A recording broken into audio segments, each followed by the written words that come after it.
बिस्मिल्लाहिर्रहमानिर्रहीम, अस्सलाम वालेकुम। एक और नुस्ख़ा आपके सामने लेके आ रहा हूँ और हम इसकी डिटेल्स में नहीं जाएँगे। अब मेरी कोशिश हुआ करेगी कि मैं आपके साथ छोटी वीडियोज़ बनाऊँ और सीधे-सीधे जो नुस्ख़े हैं और टू द पॉइंट बात है वो करूँ। बहुत सारी फ़रमाइश होती हैं कि हमें कोई ऐसी टिप बताएँ, कोई ऐसा होम रेमेडी बताएँ कि जिससे हमारा हाज़मा भी ठीक रहे, हमारा वज़न भी कंट्रोल रहे और हम जो कुछ भी खाएँ, जो कुछ से मुराद ये नहीं कि जो कुछ खाएँ तो वो हज़म हो जाए, बल्कि ये कि जो अच्छी हेल्दी डाइट भी लेते हैं वो भी हज़म हो जाए और उसका कोई नुकसान भी ना हो, हम लंबा अरसा भी उसको खा सकें। तो देखिए ऐसी मल्टीपर्पज़ चीज़ें बड़ी कम होती हैं, लेकिन ये है कि फिर भी मैंने एक नुस्ख़ा आप लोगों के लिए सोचा है और वो आज शेयर करेंगे। अच्छा, उसमें ज़रूरत इस बात की ज़रूर रखिएगा कि आपने नुस्ख़े को इस्तेमाल तो करना ही है, लेकिन डाइट को ऐसा नहीं हो सकता कि हम ये कहें कि हम कुछ भी खा लें और सब ठीक रहे, ऐसा नहीं होता। आपको बहरहाल एक अच्छी हेल्दी डाइट की तरफ आना ही पड़ेगा। आज नहीं आएँगे तो 10 साल बाद आएँगे, 5 साल बाद आएँगे, 2 साल बाद आएँगे, आना तो पड़ेगा।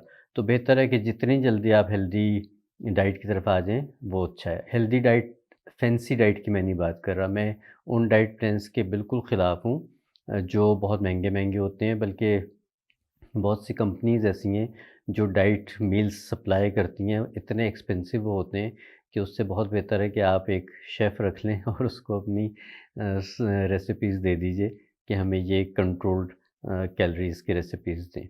अच्छा, वैसे मैं कैलोरीज़ के भी इतना हक़ में नहीं हूँ कि कैलोरीज़ काउंटिंग की जाए, ये बड़ी फिर लंबी वीडियो बनती जाएगी।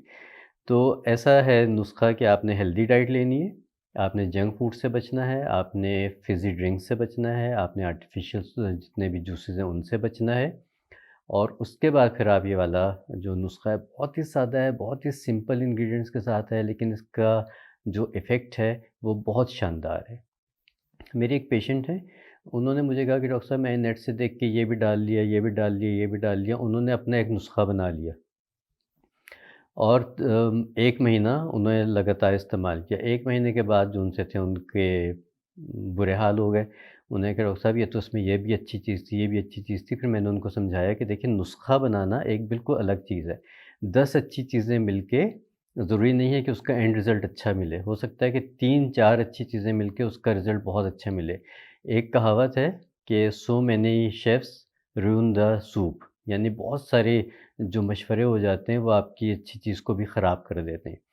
तो इसलिए इन चीज़ों से बचिए कि आप अपने नुस्ख़े खुद बनाना शुरू कर दें, खुद ही हर्बलिस्ट बन जाएँ, खुद ही आप न्यूट्रिशनिस्ट बन जाएँ, खुद ही डायटीशियन बन जाएँ। हमें तो लोग अब मशवरा आके देते हैं कि डॉक्टर साहब हम अपने डाइट प्लान में आपकी ने ये बताया था इसकी जगह हम ये कर दें। तो फिर मैं उनसे समझाता हूँ कि भाई ना करें, जितना बताया है उसको फ़ॉलो कर लें, उससे फ़ायदा उठा लें। तो फिर तमीज़ लंबी हो गई, नुस्ख़ा नोट कीजिए। आपने लेना है ज़ीरा, सफ़ेद वाला ज़ीरा जो आम हमारा किचन का ज़ीरा होता है, वो लीजिए। उसके साथ आपने लेनी है अजवाइन। इन दोनों को आपने हम वज़न लेना है। मिसाल के तौर पे अगर आपने 25-25 ग्राम ये लिया या बल्कि 50-50 ग्राम कर लेते हैं, उसका मेज़रमेंट्स आसान हो जाती है। 50 ग्राम आपने लिया ज़ीरा, 50 ग्राम आपने लिया अजवाइन, इनको पीस के रख लीजिए। अब ये 2 चीज़ें तो हो गई 50-50 ग्राम।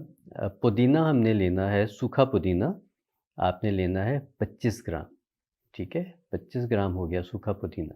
अब ये पुदीना आपने कोशिश करना है कि आप ये जो हमारा आम गार्डन मिंट होता है, इसको आपने इस्तेमाल करना है। एक होता है जंगली पुदीना, वो नहीं आपने इस्तेमाल करना। जंगली पुदीना कुछ लोगों के लिए प्रॉब्लमैटिक हो जाता है क्योंकि थोड़ा-सा स्ट्रॉन्ग ज़्यादा होता है।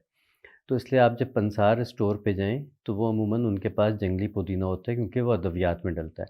तो बेहतर ये होगा कि आप ये पुदीना हर सीज़न में रहता है, उसकी पत्तियाँ तोड़ें या उसको डंडी समेत ही आप सुखा लीजिए और उसको आप इस्तेमाल कीजिए। नुस्ख़ा फिर रिपीट करता हूँ ताकि वो टूटे ना। 50 ग्राम ज़ीरा, 50 ग्राम अजवाइन और 25 ग्राम पुदीना। इन सब चीज़ों को आपने पीस के रख लेना है, अपने डाइनिंग टेबल के ऊपर रख लीजिए किसी जार में, डब्बी में डाल के और खाना खाने के 10 मिनट के बाद आपने इसकी आधी चमची जो-सी है, वो फाँक लेनी है सादे पानी से। इसके खाने के बाद आपने जो-सा है कोशिश कीजिएगा कि आधा घंटा, 1 घंटा कोई और चीज़ ना खाई जाए बल्कि इस सादे से लेकिन इंतहाई इफ़ेक्टिव नुस्खे को अपना काम करने दीजिए। ये आपके डाइजेस्टिव सिस्टम को भी बेहतर रखेगी, ये आपकी गट हेल्थ को भी अच्छा रखेगी, ये आपकी जितनी भी आपने उस वक़्त ग़िज़ा खाई है उसको एब्ज़ॉर्ब होने में बॉडी में फ़ायदा देगी। ये नए फ़ैट बनने को रेज़िस्ट करेगी, मतलब आपकी बॉडी में फ़ैट डिपॉज़िट्स कम होंगे और आपने जो भी खाया पिया होगा, वो आपकी एनर्जी में कन्वर्ट होगा, ना कि फ़ैट में कन्वर्ट होगा। जिन लोगों को ज़्यादा मसला होता है, वो बेशक इसको दोपहर के खाने के बाद भी ले सकते हैं और रात के खाने के बाद भी ले सकते हैं। लेकिन जिन लोगों को इतना ज़्यादा मसला नहीं होता, वो सिर्फ़ अगर इसको दिन में 1 दफ़ा भी लें, तो बेहतरीन है। करना क्या है आपने कि 2 से 3 हफ़्ते आपने इसको रेगुलर इस्तेमाल करना है।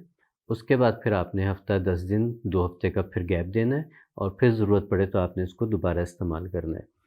कोई भी नुस्ख़ा, कोई भी टिप, कोई भी दवाई अगर जब तक कि आपको आपके मौलिज ने ना बताई हो कि कितना अरसा इस्तेमाल करनी है, इस तरह से नेट से देख के कोई भी नुस्ख़ा जो-सा है आप लोगों ने कोशिश करनी है कि 3 हफ़्ते, महीने से ज़्यादा इस्तेमाल मत करें और उसके बाद ज़रूर उसमें वक़्फ़ा दें, फिर दोबारा रिपीट करना चाहें तो कर लें।